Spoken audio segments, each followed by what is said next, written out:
tried to, be somewhat brief and respectful that we were sharing time today. But the beginning of the long story is this is a job that I've had my eye on for a very very long time, even when I was head coaches at other places, because very much like John, been in love with the city for a long time. It's been a favorite destination of our family to celebrate milestones, and just to spend time when you get to choose where you spend your time, and then for the opportunity to be coupled with, this is a basketball school. Charleston is a basketball city. That's fun, and that's an opportunity that does not exist very many places, as evidenced by the full room, the amount of text messages that I've got to enjoy over the last 2 days, and just the social media, as well. As it's been, I think, a demonstration of how great this job is, and how excited I am to be part of it.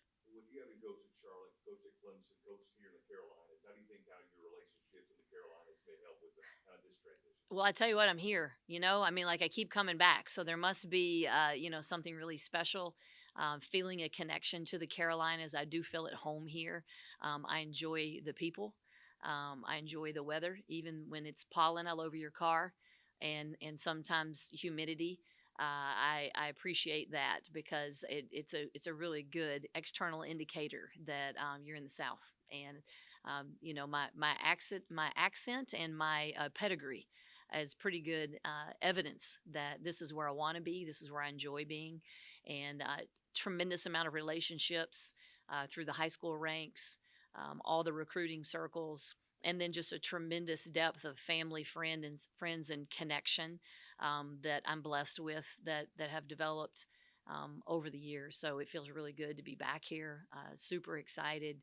I know it's a big challenge, but then at the same time, it feels very comfortable. So for those two things to exist in one opportunity is pretty special. How important is it for you to try and keep the group from last year together, or not? Is it okay with Yeah. the portal now to start fresh with your own group?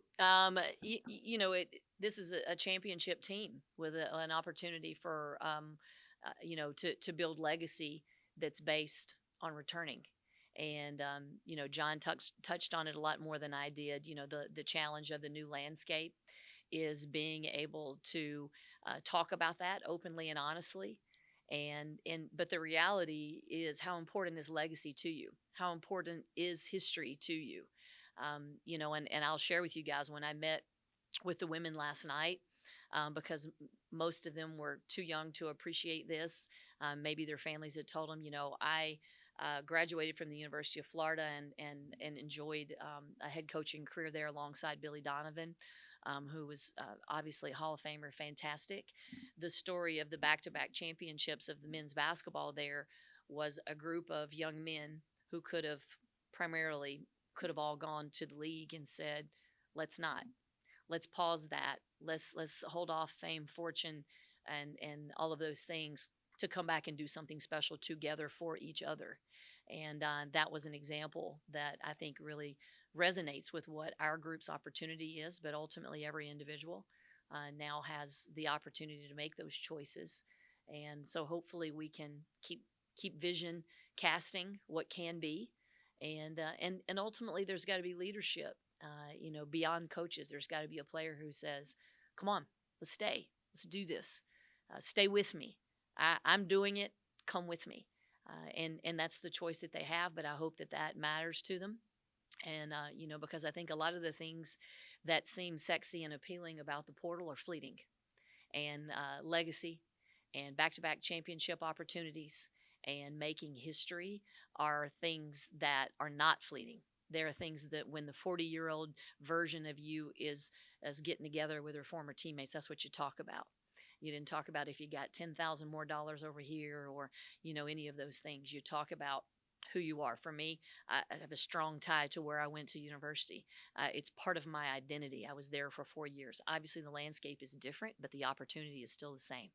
And so I hope that is something that sticks to their bones, and really ignites their bond, and hits them in the heart where they want to do that. The differences between leading a Power Four program of this nature, and how you kind of navigate that. I don't know that I really think about that. I feel like that there's this idea of that this wonderful Disneyland, Wonderland, there are no boundaries when you coach in the Power Four.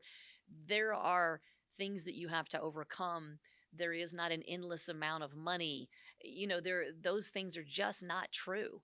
And if they are, I haven't experienced them, and I've been at some wonderful places. I think that you have budgets and you have things that are the highlights of your university, and then you have things that aren't the strengths of your university. You try to maximize your highlights, and you try to find people that's what they're looking for, and ultimately, it's leadership, it's relationship, it's connection, and finding strategy that aligns with the personnel that are choosing me and choosing the university at that time. That's no different no matter what the level. You mentioned kind of the acronyms, the TLC, the love and toughness. What about kind of a style of play, kind of what we expect kind of your brand of basketball? Well, I'm glad you asked that because I like to talk a lot about the culture and the things that need to be talked about first. And John mentioned this as well when you're trying to establish trust so that you can play a style. I want to be aggressive. I want us to be in great shape.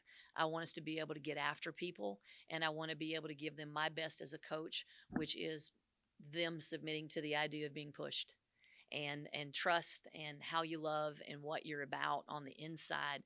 I think that's got to be really clear and established because no one's going to allow you to push them beyond the level that they trust you. And so that's why I lead with those things. And I try to find ways to articulate them very quickly because let's be honest, the portal opens on Monday, and we've got to be able to very quickly talk about and understand the ideas that will hopefully promote trust between them and me and the individuals that I'm going to hire so that then we can play in a way that serves our group. I'm not a style gal. I don't have a system. I want to recruit great people who are tough, who are competitive, who want to work, who want to be in the gym, who want to be in the weight room. And then when you get that group together, then you kind of go, this makes sense. This makes sense. In general, though, we love offense, right? I mean, nobody wants to watch a ball game that's 40 to 45. They happen. But we want to score the basketball. We want to be fun to watch. We want to be an option for our students and the people of Charleston and our alum to come and go, man, that was fun. What a great game. And you're certainly up against great opponents. And I think the new challenge for the women's side is operating with a bit of that proverbial target on your back now. That's a new thing. And so again, that's something that we'll work very hard to understand. But the first thing that we've got to assemble is our who's in, who's with us.